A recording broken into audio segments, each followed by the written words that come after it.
Pamoja na kwamba tunao baadhi ya nyota ambao wanacheza sasa hivi soka la kulipwa nje ya Tanzania. Tunaona kina Mwalimu japokuwa hawana muda mrefu sana huko ambako wanatoka, ila haiwezi kutusaidia kwa namna moja ama nyingine, angalau Hatim tukapata kitu. Ama ngile anacheka kweli kweli, sijui ananitafuta nini mimi huyu jamani.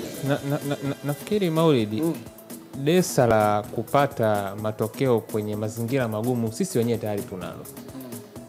Tulipata sare tasa dhidi ya Algeria, na kiuhalisia ni kwamba kundi kubwa la wachezaji ni hawa ambao tumewaita kwa kiasi kikubwa ndio ambao walikuwa sehemu ya kile kikosi. Sasa Algeria na Morocco ni timu mbili tofauti of course, lakini tunatarajia kwamba kwa kiasi kikubwa sana approach ambayo itaweza kwenda kutupa matokeo tunayoyataka haitotofautiana kwa Morocco na ile ambayo ulitumia dhidi ya Algeria. Utakuwa timu ya pili, utatakiwa kuzuia kwa sehemu kubwa ya huo mchezo. Nafikiri mwisho wa siku lazima kwanza kuwe kuna wachezaji kwanza wawe concentrated, yani umakini wa wachezaji kwanza uwe kwa 100%, pengine hata na 10 uwanjani kwenye kutekeleza kwanza kile ambacho watakuwa wameagizwa. Hakuna ruhusa yoyote ya kuswitch off kwenye phase yote ya mchezo, kwa sababu wachezaji wenye quality unaweza ukawapa tabu alafu ukisinzia ile mara moja ndio shughuli na kuimeshi hapo moment tunaweza katokea, alafu ndo mkajikuta tena safari ishaanza kuwa ndefu kwa upande wenu. Lakini pia ujasiri kiufundi kutoka kwa mwalimu, yani lazima kuna risk. Unajua unapotaka kucompete dhidi ya mtu ambaye quality yake unajua kabisa ni kubwa dhidi yako, ni lazima kuwa kuna risk kiufundi ambazo inabidi uzichukue kwenye namna ambavyo utajaribu kuwazuia.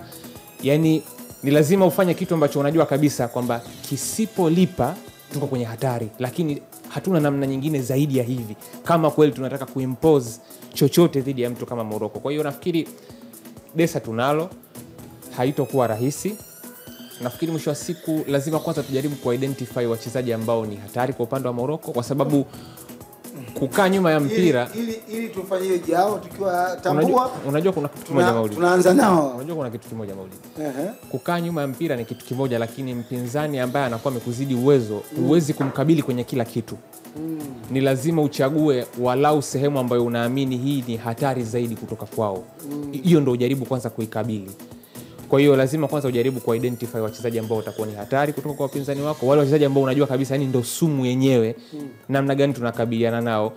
Then pia plan ya kiujumla ya namna ambapo hata sisi pia tutakuwa kwenye mazingira ya kupata chochote kitu. Lakini mwisho wa siku kuna kitu kimoja ambacho lazima pia kiwe upande wetu, bahati. Hilo haliepukiki, kwa sababu unaweza ukaenda na mpango ambao ni mzuri, unaweza ukatekeleza kila kitu kwa usahihi, lakini ukikosa bahati tu shughuli na kuimeisha hapo. Bahati kwenye kufanikiwa wewe mwenyewe kwanza kuzuia usiruhusu goli, then pia utakapopata nafasi ya kwenda mbele, kwa sababu kumbuka nafasi za kwenda kumshambulia Morocco hazitotokea kama kitu ambacho kitakuwa kinatokea kila wakati. Inawezekana ukawa unahesabu pengine kwa vidole ni mara ngapi utakwenda kumshambulia kweli kwa shambulizi hatari Morocco. Kwa hiyo unahitaji ufanisi. Yani XG yako dhidi ya mtu kama Morocco inaweza isifike hata uwezekano wa kufunga goli moja.